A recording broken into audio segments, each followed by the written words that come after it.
Minyak nilam memiliki banyak manfaat. Minyak nilam ini biasanya dipergunakan untuk industri parfum, sabun, bahan kosmetik, dan bisa juga sebagai bahan pestisida nabati. Selain itu, minyak nilam bisa digunakan sebagai obat-obatan seperti antiseptik, anti jamur, anti jerawat, obat eksim, dan kulit pecah-pecah.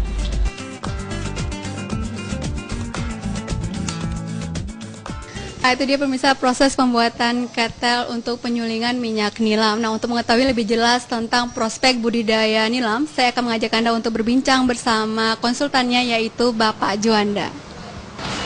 Kita OSKJPR itu sendiri memiliki sekitar 6 kabupaten untuk sebagai target lokasi, salah satunya itu Aceh Jaya. Jadi dari 6 itu kita sebenarnya memilih 2 lokasi, Aceh Jaya dan Aceh Utara. Di 2 kabupaten ini kita melihat bahwa potensi nilamnya itu sangat cukup tinggi. Itu kita lihat dari minat masyarakat untuk menanamnya di lokasi-lokasi yang mereka miliki. Kita OSKJPR ini berusaha untuk secara efektif dan efisien memberikan bantuan. Jadi kita berharap di sini bahwa petani itu yang kita bantu, yang pertama kriterianya adalah petani miskin. Yang kedua memang mereka mau mengembangkan diri mereka sendiri, yaitu dengan indikator bahwa mereka sendiri menanam nilam yang ada di lahan-lahan mereka. Secara budidaya mungkin mereka sudah cukup ahli, dan itu sudah dari bertahun-tahun bahwa mereka sudah menanam nilam di lahan-lahan mereka. Jadi di sini kita berusaha untuk memberikan nilai tambah pada minyak nilam mereka, yaitu dengan memberi bantuan di pengolahan. Dengan pengolahan ini kita harapkan bahwa mereka mendapatkan pendapatan tambahan, yaitu dengan menghasilkan minyak nilam yang bermutu tinggi. Dan kita juga selain di bantuan pengolahan ini, kita juga menghubungkan mereka dengan end user. Jadi end user yaitu pembeli pengguna, jadi pembeli yang langsung menggunakannya pada pabrik-pabrik mereka. Kita kelompoknya kita buat kelompok kabupaten, jadi kita tidak buat sub-sub kelompok. Jadi bantuannya itu untuk 2 kabupaten, jadi 2 kelompok besar. Dan itu kita berikan secara efektif kepada sub-sub kelompok yang memang potensi nilamnya tinggi. Jadi kita tidak berharap ketel yang kita berikan itu nanti menganggur dan menjadi besi tua. Berapa besar Pak dana yang dibantukan untuk pengolahan nilam? Untuk ini secara total kita untuk tahap yang sekarang ini masih cukup rendah.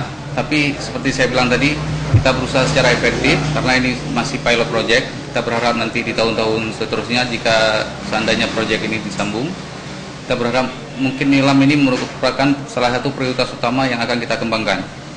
Nah Pak, bantuan sendiri itu dalam bentuk uang atau mungkin memberikan alat-alat yang diperlukan? Uang secara total kita memakai sistem yang namanya komoditi kontrak, dan itu secara guideline dari persetujuan dari ADB dan pemerintah Indonesia bahwa itu tidak boleh lebih dari 300 juta atau sekitar 30.000 US dollar. Nah, dari situ kita menggunakannya sebagian besar untuk pembuatan ketel, terutama di sini 9 ketel, itu skala yang biasa digunakan oleh rakyat. Kemudian juga kita mengadakan training untuk pengolahan, kemudian juga kita membuat pedagogi brosur, dan yang terakhir kita mencoba membuat link market dengan pasar yang efisien untuk market internasional. Harapan kita terhadap proyek ini ke depan, Pak? Harapannya mungkin sama dengan harapan para petani nilam, bahwa kita berharap ke depan itu bahwa minyak nilam itu bukan hanya dari segi kualitas yang naik, tapi juga dari segi kuantitas. Karena seperti mungkin kalau kita baca literatur bahwa dari kuantitas kita 70% itu sebenarnya salah. Jadi yang kita miliki mungkin sekarang sekitar 30%.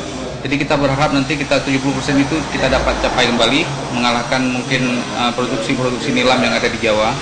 Karena secara kualitas seperti mungkin yang masyarakat nilam tahu bahwa kualitas nilam kita ini tertinggi di dunia.